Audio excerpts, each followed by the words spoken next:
Hello, everyone. Thank you for joining me. I'm Claudiu Murgan, the host of the Spiritual Inspire Show. And my guest today is Dr. Joe Gallenberger. He's a clinical psychologist with 30 years of experience as a therapist. In 1992, he began to investigate psychokinesis, the ability to influence matter using the energy of directed consciousness. This unique energy is useful in healing and manifestation. Dr. Gallenberger, a trainer for the past 30 years at the Monroe Institute, created its popular Manifestation Creation² program to teach PK, energy healing, and manifestation. He developed SyncCreation, a home study course in manifestation. Using the casino as classroom, his book Inner Vegas, Creating Miracles, Abundance, and Health, reveals how mind energized by heart influences our reality. His meditation exercises on CD and as downloads include the healing heart, the abundant heart, the ocean heart, the forgiving heart, liquid luck, abundance waterfall, partners meditation, and manifesting with Hemi Sync. A dynamic heart-driven speaker, Dr. Gallenberger is in demand internationally as a workshop or presenter. He has been a guest on more than 100 shows, including 9 appearances on Coast to Coast AM and 5 on New Thinking Aloud. He's featured in many episodes of the docuseries superpowerfilm.com. Dr. Gallenberger, thank you very much for joining me today. Oh, my pleasure. Thank you for having me.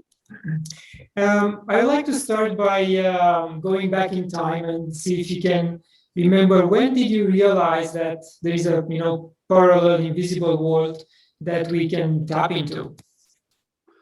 Well, even when I was 5 or 6 years old, I had some experiences of being a point of consciousness at one with all, and kind of an ecstasy state. I kept that to myself. I didn't want to be institutionalized.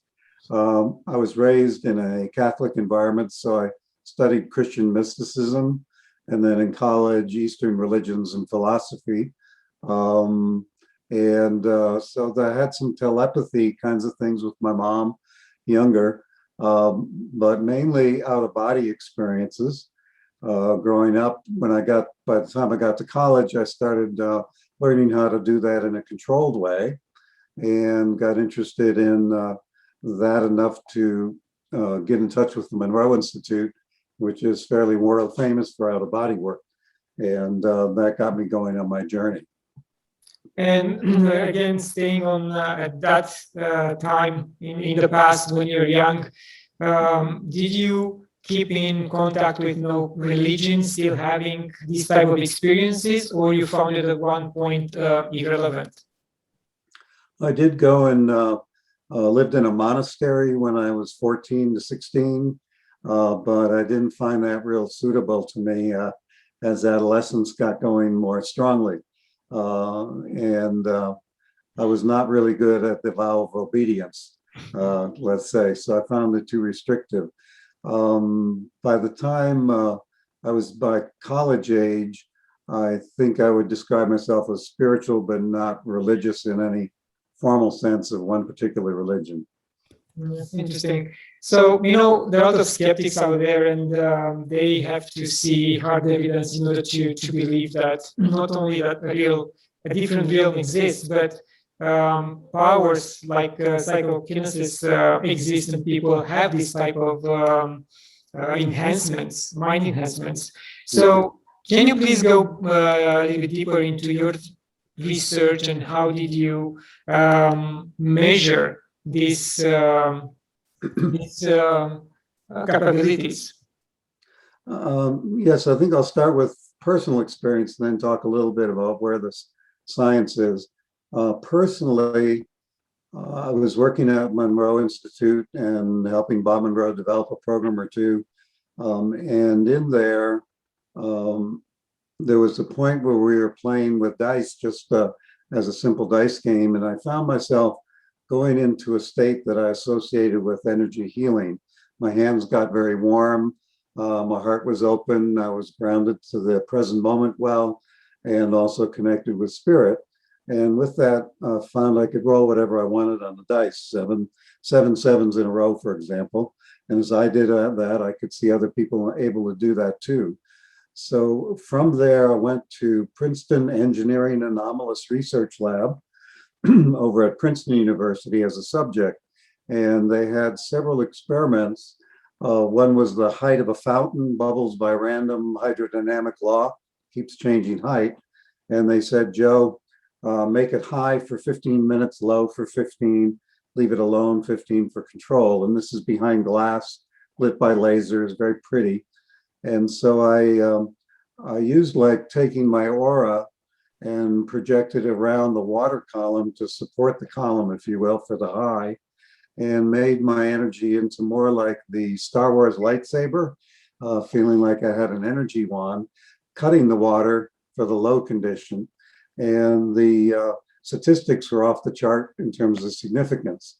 They had another one called ArtReg, where the computer picks pixels from two pictures, kitty cat pyramid. Ones would be kitty cat, zeros would be pyramid. And the task is to bring out the picture of the cat, for example. And I do love cats. So I thought of all the lovingness and saying, here, kitty, kitty. And that picture came out on the screen to be clear. And that was 30,000 to 1 by chance.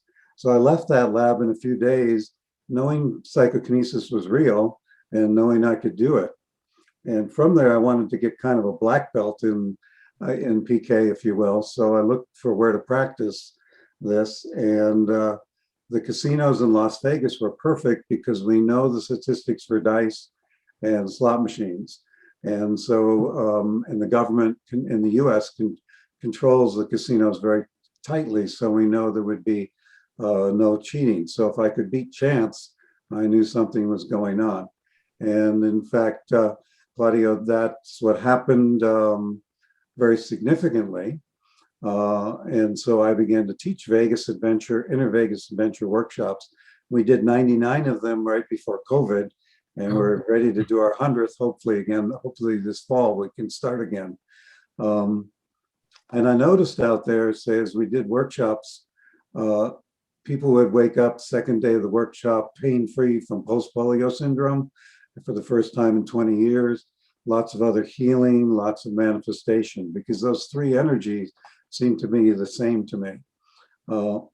I then developed a program called MC² for Monroe Institute for Manifestation Creation², dealing with the healing, the manifesting, and also PK in terms of bending metal with your mind, growing seeds in your hand. We've had root growth of 2.5 inches in just 2 minutes, or 1.5 inches in about 2 minutes. Lighting light bulbs with our hands, and they've measured 400 volts off my hands. Numbers of things, because this proves to people that we have more power than we usually think we do. Statistically now, I continue to work with labs, University of Virginia, for example. They do 128 lead EEG on your head, and you do 48 seconds PK on, off, 48 seconds for 100 trials.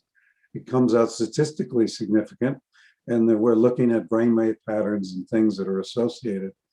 I think one of the best summaries is Dean Radin's book, Real Magic.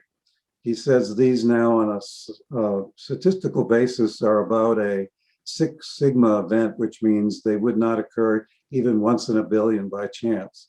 So from my point of view, open-minded scientists from now at this point, it's proven. It doesn't get out there in the press.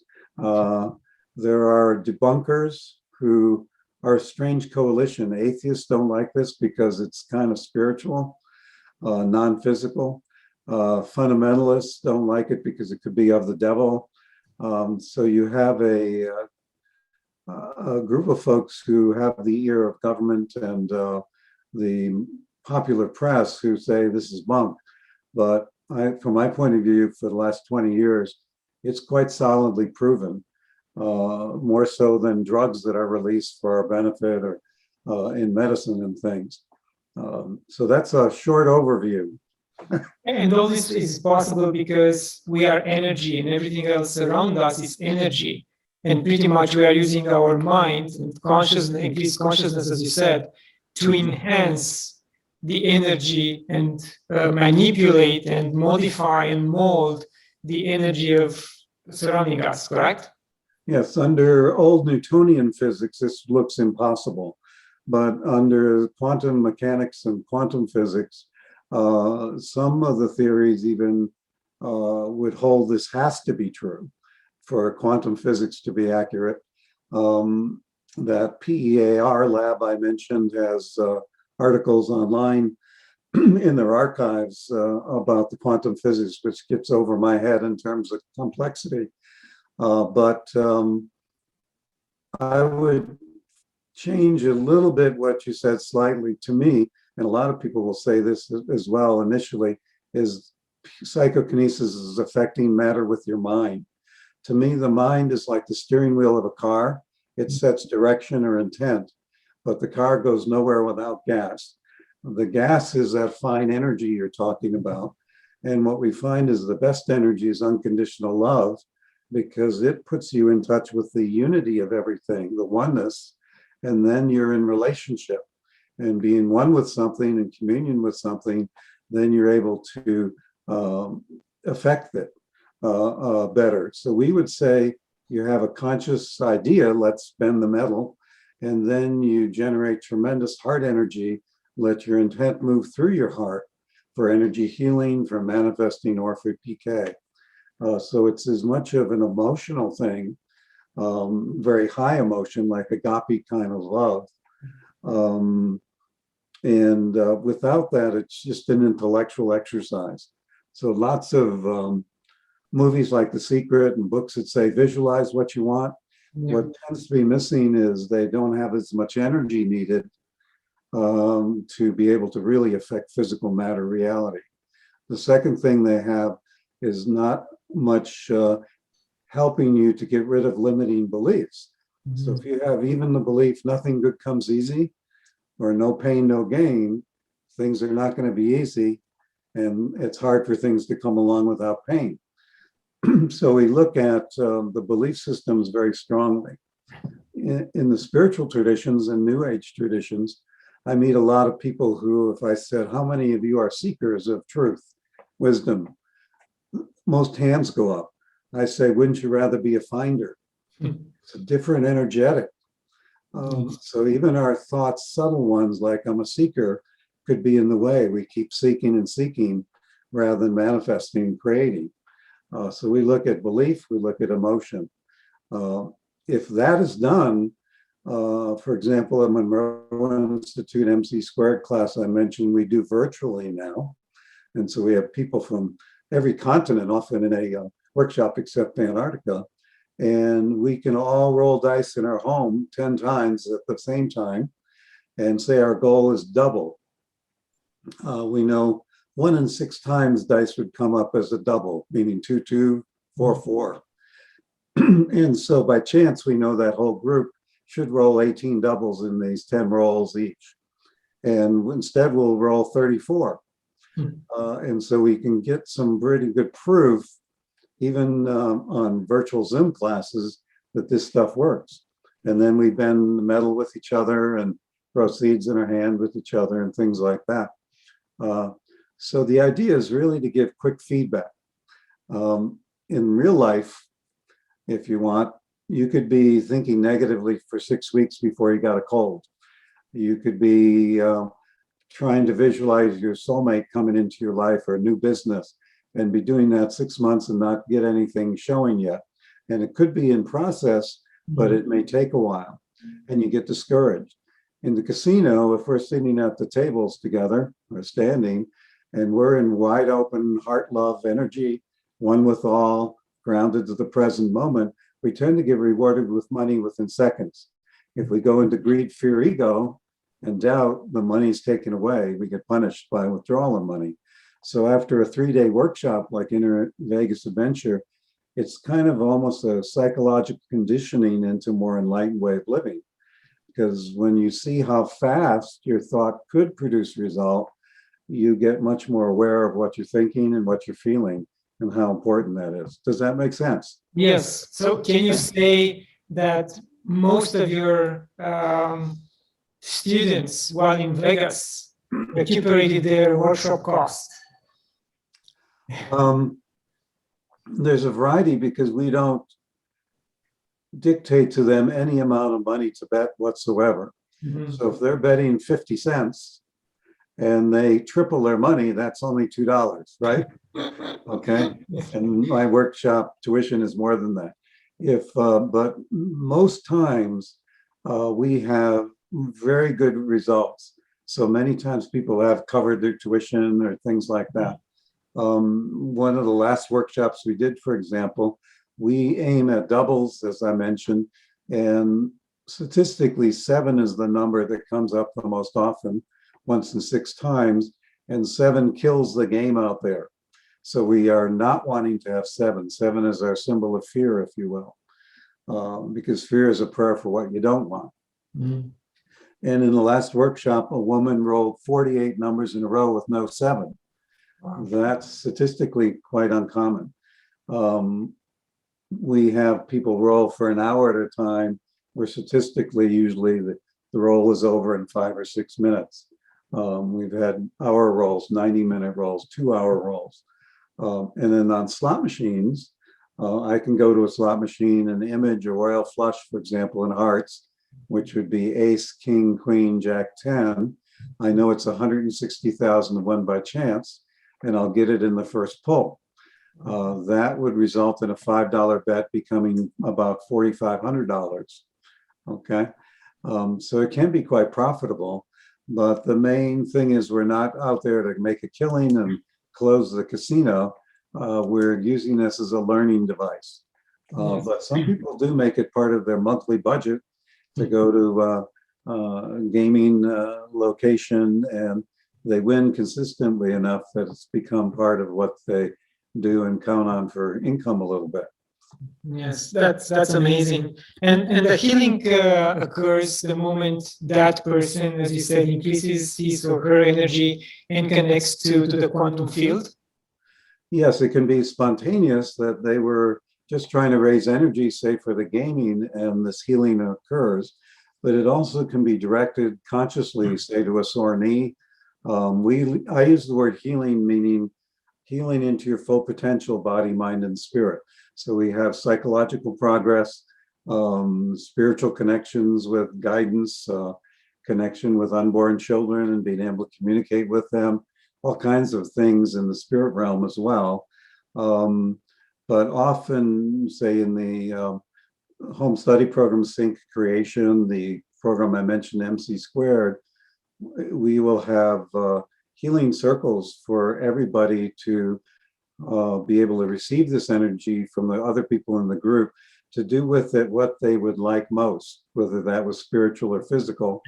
And there we've had reports of people getting clear CAT scans after some very troublesome tumor indications there, attention deficit, addictions, all kinds of things in the body, like a sore knee now not hurting anymore after 20 years of hurting, and it stays better. Healing, though, is mysterious. Sometimes there's illness for a sacred reason. My mom had Alzheimer's, and that was the one thing she said consciously she didn't want. She could do the New York Times crossword puzzle in ink. She was very sharp mentally before this disease hit. When she died, and I communicated with her, I said, "What's up with the Alzheimer's, Mom?" And she said, "Well, your dad and I had been married 64 years, and he has more work to do on the planet. If I left quickly, it would have been too much of a shock. The Alzheimer's gave him a chance to learn how to cook and clean, meet new friends, take care of the household by himself. And it also let me forget all my guilt that was very sticky from my religious background. And I wanted to go into spirit free of guilt." So from her point of view, Alzheimer's is a beautiful plan to meet her needs. But from our point of view, it's a terrible disease. And we could send healing energy to her all day. It probably would not have shifted that. It might have reduced her fear or helped her transition, but she was doing the illness for that. And people have illness processes to learn that their value is not in performing. So as they get disabled and they're still loved, that's an important lesson. They may be doing that to help others around them learn lessons about giving. So about 2/3 of the time, we'd say we can shift things with illness. But it's not about deservingness or talent and doing it quote right, but what is the dynamics behind the illness at a spiritual level might be more important than actually getting rid of the headache. Yeah, it is fascinating. And if I may stay for another second on your mother's case here, do you think that the Alzheimer will move with her on the next incarnation, or that disease is gone and she will have to go through a different type of lesson? Mm-hmm. I've done quite a bit of work. I was in the first Lifeline program by Monroe Institute to contact people when they get to the other side. I've written a book called Heaven is for Healing about what happens to people after suicide on the other side. And my experience is all of that is very quickly dropped. There's no time over there, so quickly is maybe a matter of opinion, but on Earth, things often, if somebody has had a process that has left them mentally quite confused or emotionally very agitated, they are put into a rest period that may be weeks, days, months, years. But as they come out of that and are conscious on the other side, those things have been dropped. The core issues, say, of being deserving in life, or learning about the value of love, those might be addressed in kind of classroom situations over there. And they can even have simulated lives over there, like a lucid dream, where they might practice some of these new behaviors, new thoughts before reincarnating again. So it would be less likely. But belief, we are 100% able to believe whatever we want in a free choice universe. So if you believe you are bad and you deserve to be punished, you may take that belief and call it karma and carry it into another life situation. But often guides over there might try to talk you out of that, if you will, to see the world in a different way where love transcends karma. But somebody could create patterns even in this life. I use an example of, this is made up. I'm 15 years old. I see a girl in class I like. I ask my friends, do you think she might like me?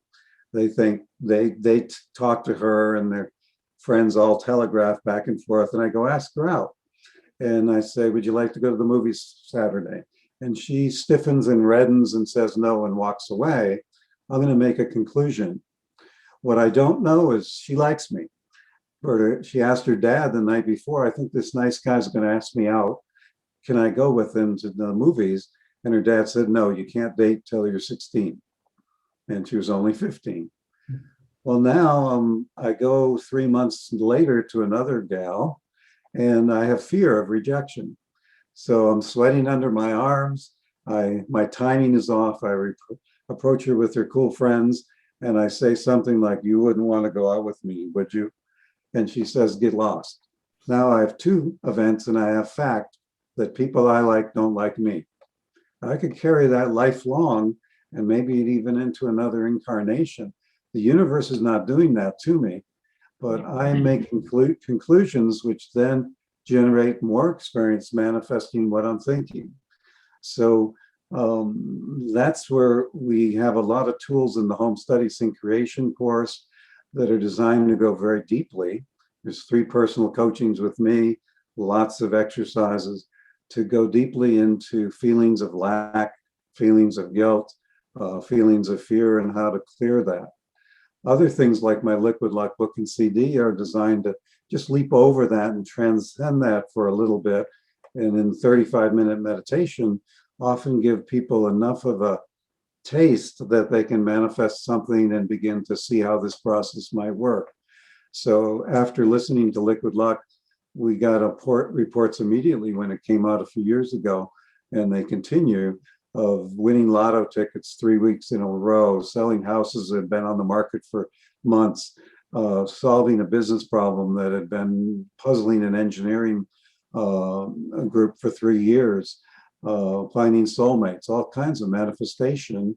And so you can kind of, if you can move a person into their heart and form a vivid enough image of what they would like, they can leapfrog across those limits for a while. So that's what we try to do in the shorter things that are, less than $20 and less than an hour long, to give people a chance to see this does work. Yeah, it's fascinating work. And you have so many, energetic sensibilities. Have you ever channeled a different being? Have I channeled other beings? Yes. Not myself personally. I do feel I connect with the lots of energies that some people may call angelic. Others would be even like, I might smell Captain Black tobacco before my grandfather comes in, who's been deceased many years, things like that. But at least the way I'm built, I don't tend to pull my consciousness out of the way and let them speak through my vocal cords. But if you mean it in an idea of, gee, I really need a good title for a book, and then I let go of that question and it pops into my head, I don't know where that comes from. My unconscious, my higher self, my executive committee on the other side, who knows?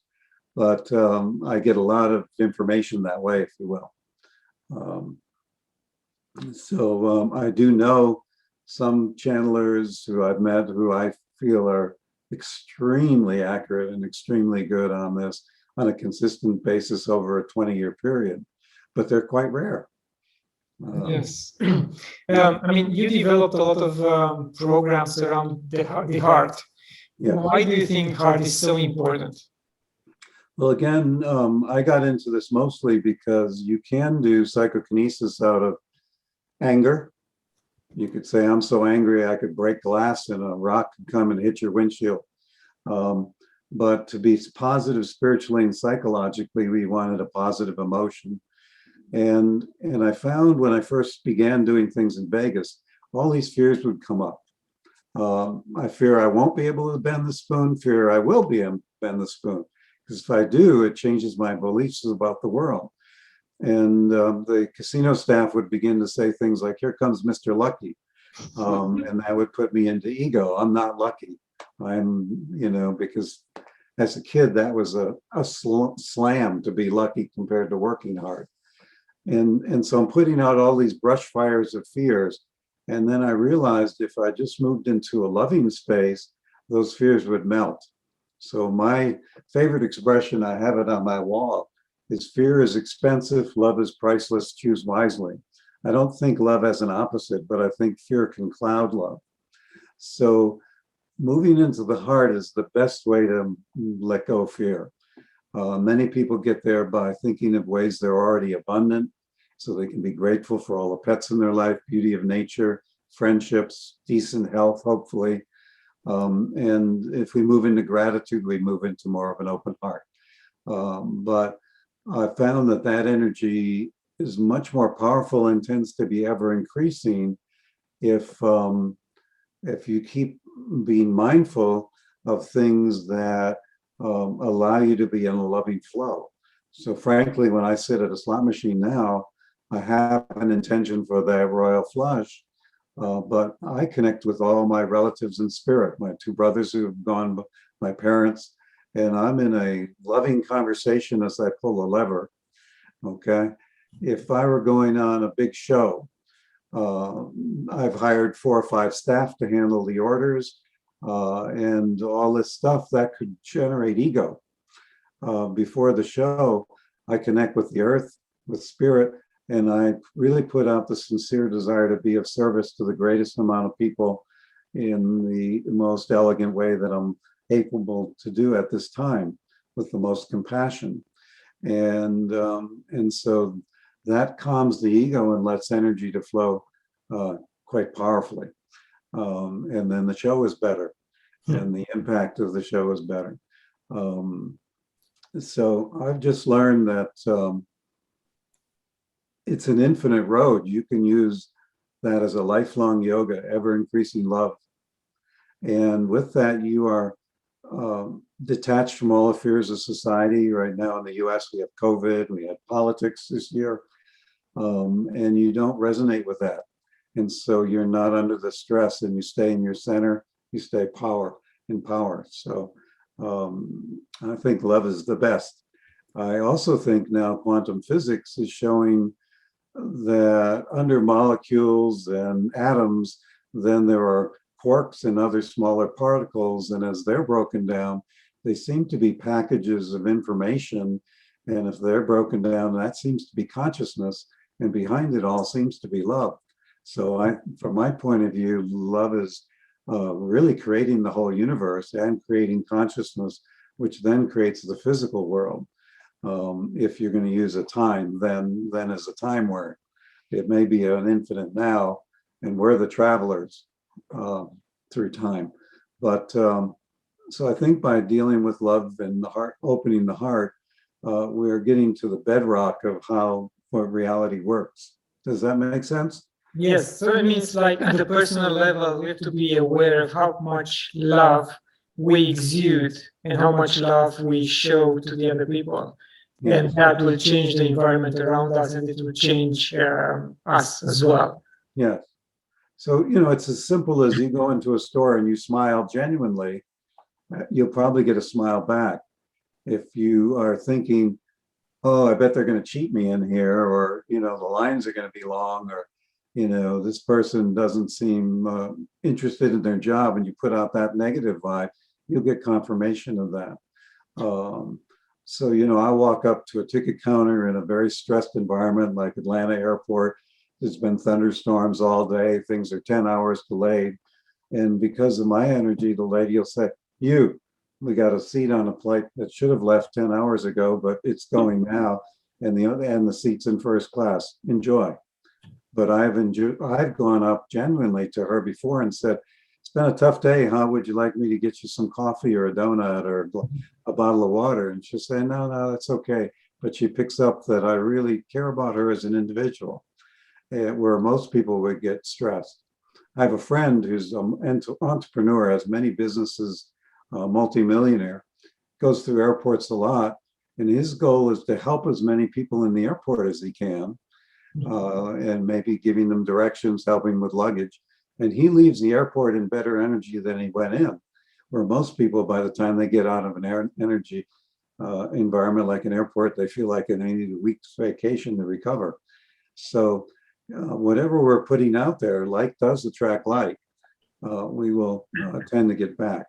And that's not to say that bad things don't happen, and but they're handled differently. Yes, and it's true. I mean, personal example, the other day, someone from the bank I'm dealing with called me asking if I want to invest to them. I've been their client for 21 years, but I reduced my investments and my business dealings with them. And I explained to him how I invest and what I'm looking for, and that's why I don't use banks. And by the end of the conversation, I was giving him financial advice on how to invest his own money. And he asked me about crypto and things like this that usually, I really found pleasure in trying to help the guy, opening up his mind. He mentioned a specific coin. I said, no, don't do that because it's not that good. The technology behind it is not worth it. Do your due diligence. Look at or check these guys which are experts in the field. And if you want to send me a personal email asking for some more advice, yes, no problem. So I left that conversation with more energy than I started it. You're so right. And you got a friend at the bank now. Yes. Which may come in handy, and so it's the way I think we need to go. One of the reasons I stay in this after 30 years of doing this is I think it's highly important for the planet, for ourselves individually, for our spiritual evolution, but then our family group, and maybe even 7 generations forward and backward. and then our communities, and then our countries in the world. And if we are able to move out of fear and into this kind of manifestation, we can change things in a flash. People say with psychokinesis, it's impossible till it's easy. You know, you can never force by ego figure out how to roll the dice a certain way or get the metal to bend. But if you get in the dial in the right energies and things, it happens very quickly. And I think that's the turning point we are at this point, because there is quite a bit of money and power to be had by promoting fear. And there's a lot of natural fear of change, and a lot of fear that's natural. If I've been out of work 3 months, you know, it's not easy to just think positive. But we have the technology now, brainwave wise, to help people learn and meditate within 10 minutes, be relaxed, 15 minutes be in a high altered state, that they could engage the heart, even if they have something pressing on them, and like waiting for a biopsy or having not worked for months. And we see people can overcome that fear quite easily and turn things around. And so that wakes me up every morning, and with lots of energy, because I love seeing people turn their personal lives around. But I think also for my grandchildren's sake and things, this beautiful planet could be a paradise if we get our fear under control. And I think we will. Yeah. So this is Dr. Gallenberger. This is a nice lead into my next questions. With everything what's happening around the world, and especially in US, do you think that these challenges we are facing can be or can found a positive resolution through spirituality? Very much so. Even the basics of psychology, to have a positive attitude will help, to have an attitude of cooperation. And we are seeing in the United States a polarization, but it was almost 50-50, and now it's more like 20% are hanging on to old patterns, 80% are ready to go on. And people as individuals are usually really good people. My wife was at the beach once, and there was a man drowning in the surf, and they ran up and down the beach and got 20 people and made a line to save him from the ocean. And some of the people in the line didn't even know how to swim, but they linked arms and saved him. That doesn't make the newspaper, okay? Yeah. But people are good of heart in general. That's going for us. The second is, even in this psychokinesis area, we've had reports of people raising the nitrogen content in hundreds of acres of field for farming. Imagine the world with no need for nitrogen fertilizer and all the pollution that does. We've had groups of 100 or so pray over a lake and help clear it of pollution and have some measurable results. So I think we're going to have a combination of spirituality joining with technology, potentially. That's one of the reasons, that I do the metal bending and things, because I can say, take this to a lab, and under an electron microscope, it looks different than if it was bent by force. And so if you can do that with your hand, wow. Maybe you have more power than you think. And so that allows me to talk to people across that bridge. Usually science materialism doesn't talk to spiritual much. And the amount of data now that's accumulating on remote viewing, telepathy, precognition, and the elegance of the experiments are beginning to get even scientists to look at this more seriously. And within it, you talked about Bitcoin, and the idea of money is really just an idea. There's no gold backing it or anything now. Ideas can change overnight.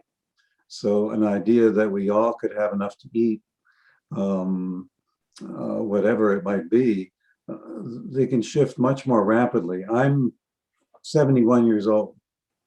In my lifetime, I've seen it changed from laws that protected children were only under animal protection for child abuse. I've seen changes in race relations. I've seen the Berlin Wall come down. I've seen the internet to be developed. I've seen so much stuff where, now somebody 13-year-old can have a good idea and be a millionaire by the end of the weekend because of the internet. When I was that age of 13, that was not possible. I've seen so much impossible become possible that our president gave a State of the Union last night, and he said there'll be more technological change in the next 10 years than the last 50. He's probably correct. So we just need to link positive consciousness with that, and we're going to have a wonderful ride from my point of view. Yes, I mean, I know that maybe the technologies he's talking about, they've been discovered a long time ago, and maybe they're going to let them out, slowly for people to assimilate them and be aware of what's going on. Yes. Only like shifting technologies in terms of transhumanity. They are talking about transhumanity and enhanced consciousness, and that will be, it's a bit radical, and that will come as well. But in terms of technologies that will affect our daily life, I think these were already discovered, but that slowly let in on a daily life. There may be, it's interesting to watch now the US government releasing some UFO film, for example, and nobody's freaking out. And but the ones they've released in the last year or so have gotten more and more precise. And there may be, there was something called culture shock a long time ago, a book, just at the rapidness of change. But there also can be, I would call it an idea shock, that some of this may need to be introduced a little bit gradually, and some of that may be already known. And so, I think we got everything we need. Some people think this is a world of scarcity. We're in an energy crisis. And I think, the abundance of energy from the sun in one atom. I think we'll be moving along more into an abundance kind of model and a cooperation model. Hopefully we can do it without as much drama as there may be if things stay polarized. But the spiritual teachers a long time ago said, first thing is to start with yourself. And I would recommend anybody in the audience, for example, to look at themselves and maybe children that are under their care, grandchildren, that let's start with inside ourselves, learning how to reduce fear, generate love. There's technologies, the abundant heart, the healing heart you mentioned on my website, are under $20. You can get them as a download so they can go around the world. Don't even have to wait for a CD, and begin to work on the internal so that you're not so subject to being bounced around by fear. I use the example sometimes in the ocean. I love the ocean. If you stood there and the waves hit you in the chest, you're going to be slammed over and over. If you start bouncing on your toes, you begin to ride that swell. And if the ocean is really strong right now, and there's lots of waves right now of change and things, then you get your surfboard and say, surf's up, and you surf along and you have a good time riding the energies. So if things look dark on one day and light on the other and combinations, get your surfboard and don't be in fear. You're an immortal being. You have plenty of dominion and free choice to ride this wave of physical incarnation in a way that you say, this is fun, rather than it's terrifying. Yes. For someone who is new to this field, which one of your programs would you recommend to start with? I think Liquid Luck book and CD are a great place to start as a combination. Liquid Luck CD or download came out first, and all these stories about all these great manifestations came. I use it just to find parking spaces in front of stores and things, as well as more important things. And the book then was written to show why that works. In Liquid Luck, you're asked in meditation to imagine a golden container of liquid, and in there to put happiness, abundance, gratitude, compassion, feelings of praise of the world, feelings of good fortune. And then whenever you want to have an exceptionally beautiful day, just imagine taking a drink. It works really well. So that's a place you could start. And if somebody Googles Liquid Luck Book, or liquidluckbook.com, I think is even the site, you'll go to my website. It's also available on Amazon. The exercise with the brainwave patterning and all, that's only available on my website. So, but you'll find it going Liquid Luck CD or Liquid Luck like that. You can look under my main website, which is Sync, SYNC, like synchronize, and then the word creation, CREATION.com. Or my name is on the bottom of the Zoom screen, at least on mine here. If you Google that name, it'll pop up. And love to see you try some of this.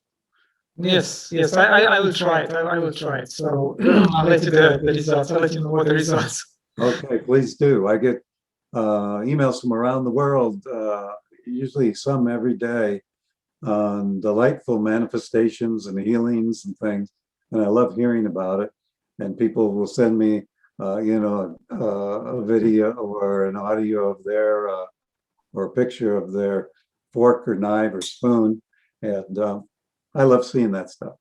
Dr. Gallenberger, you developed wonderful programs. When do you think we can see them as part of the educational system? What it will take for the kids to get access in school? Well, actually, some of the binaural beat technology type of things, and Monroe is changing the name of their stuff to Monroe Sound Science. So it have binaural beat, but also other kinds of brainwave things. And it's being used in some schools in the US, other places as well, I think. It's been used with veterans to help them with PTSD and calming down, being used quite extensively with many businesses. I give workshops for businesses. The thing you have to overcome is the education system, at least in the US, is quite conservative, the public system. And so you would have a parent saying this could be brainwashing, or, you have to overcome some of that. We're seeing more and more in the movie Superpower that you mentioned. There were 40 consciousness thought leaders in there, including me, and 10 episodes. And one was in England, showing children completely blindfolded, being able to catch a ball, draw a picture. I think that school is called ICU, Yes. as the letter I, the letter C, and U as a play on words for intensive care. People see that and they get intrigued and wonder. And first, it's often used to help with people with autism, something like that, then ADD, and then into normal classrooms for more peak performance. And I think in the next 10 years, probably see quite a bit of shift. And it's already there quietly in many of the school systems. Some teachers will use it and not tell anybody. Others will get a formal approval, often a Waldorf school or some alternative school, maybe more conducive to meditation, yoga, and then this would be under the meditation area. So I think we'll begin to see it. But if it's brought into the house or to the home, the kids love to bend the metal or light a light bulb with their energy. And I think it's good for parents and grandparents to not rely just on the school system, but to help their kids learn how to use these energies, to imagine positive, to reduce their fear. And the kids are, natural. I had my 3-year-old and 6-year-old grandchild here this morning, and they're just sponges. And their imaginations are so, we did all kinds of Imagine Dragon play today, and they're just right in there. This dragon should be this way, this one should be that way. So the kids are real easy to work with compared to adults. Yes. And they like the metal bending, I'll tell you. The guy most famous for metal bending parties, Jack Hawk, would always have children in the audience because it would work best for them first. They have less beliefs to overcome. So, yeah, interesting. Most of us have either a strong masculine side or a feminine side. What do you think we should do in order to balance both energies? I think both masculine and feminine energy are the birthright of everybody, whether you're born into a male or a female body, and that the negative, immature, constricted masculine has been mostly in charge for 1,000+ years. So for me personally, I had to begin to talk to my inner feminine, and she was not happy with me. I had to kind of have a tea party, sit down, dance. And as I got to begin to heal my inner feminine, all these beautiful women in the world, physically not only, but more inside, began to show up in my world, because as within, so without, expressing much more of the higher feminine. I think an awareness of the power of the feminine will be very helpful. In the US, in that speech that I mentioned yesterday, is the first time in history there that there was a woman in charge of Congress and the vice president behind the president. We're getting closer. But in that sense, those women may or may not express very high feminine. They may be coming more from the masculine. And so I have exercises in the home study course, for example, to let go of the immature expressions of masculine and feminine, and then to bring in the highest of masculine and feminine, and have that dance in synergy within any individual, male or female by gender. And when people do that exercise, they feel so healed and they feel so much new energy.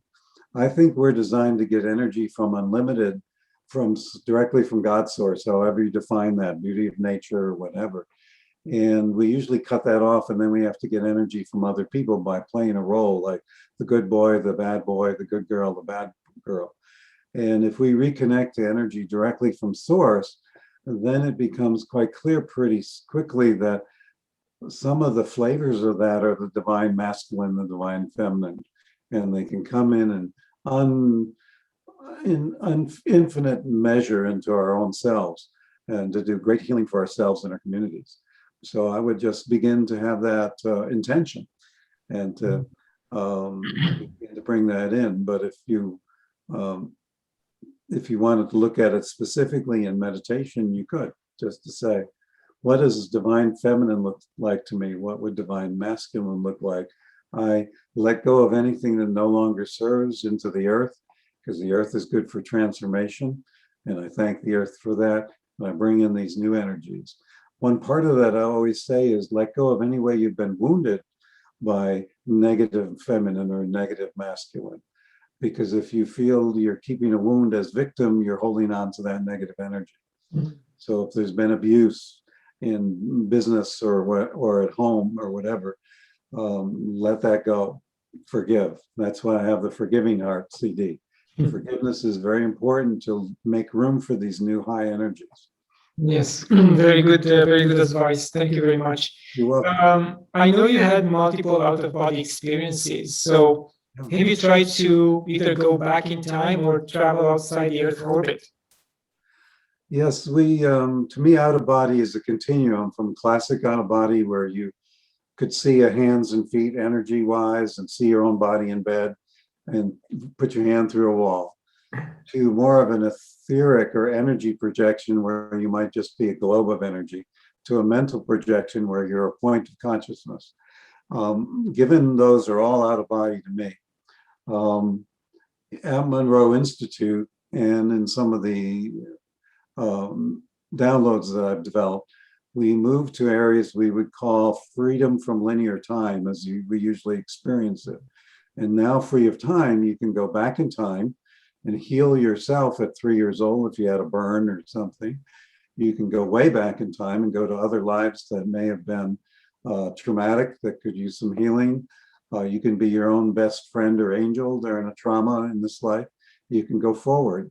So I've had personal experience where I had a bad car accident on a motorcycle when I was 21, and I was out of body, and the body was flopping in the street.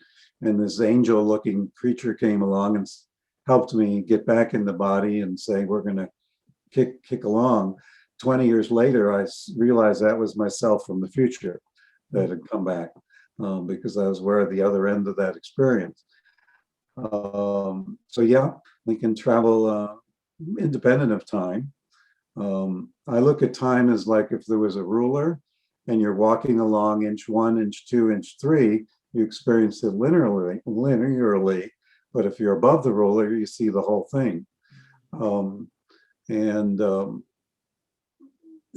Time is a tough one to talk about. Physicists say we don't even understand time. We don't understand consciousness. A lot of the big questions. But from my point of view, no big deal. Yeah, you can click around in time as we usually define it in meditative states. Yes, interesting. And there are scientific experiments showing, like if I showed you a picture of beautiful Hawaii, and then later a computer picks a picture of a murder, your physiology will jump negative before the murder picture by a few seconds. And the same, it'll relax before the Hawaiian picture. So we have proven in the lab that we can leap in time. When there's a great emotional event like 9/11, random number generators around the world went into order 15 minutes before the event. I personally, before that motorcycle accident, I was having deja vus for a week about something big coming up. So things can echo back. There's something called retrocausation in psychokinesis. If no human has seen the experiment, you can go back with a data set 20 years ago that was taken by a computer and affect that as long as no human has seen that. Once it's observed, then it's locked into that reality chain. So yeah, this is a fascinating domain, and there's no limits. We can go on forever. So we are at the end of the interview, and I would like to ask you if you have any final thoughts. Just remember, the fear is expensive, love is priceless, choose wisely. That's important right now. And I wish everybody well. And there is a lot of fear out there, but the people I know that are highest in consciousness and seem to have it the best grasp on what's going on, the larger perspectives, almost all are positive versus the people I know that have gone down a rabbit hole of conspiracy theory. And so, if you have a choice, why not, even if it's not true now, imagine it as something we can control, because that will drive our behavior. And that optimism, and we talked about money in markets, the optimism drives the market. Yes. Reality doesn't. And then it becomes the reality. So let's create the reality of a good future here. Thank you very much, sir. From my heart to everybody's heart, I say that. Thank you very much for doing this interview. It's great information. And thank you, my pleasure. Thank you. And for my viewers, thank you for watching it. Share it, like it. Support me on patreon.com/Claudiu Murgan. Get a free copy of my book when you visit my website. And until next time, love and gratitude.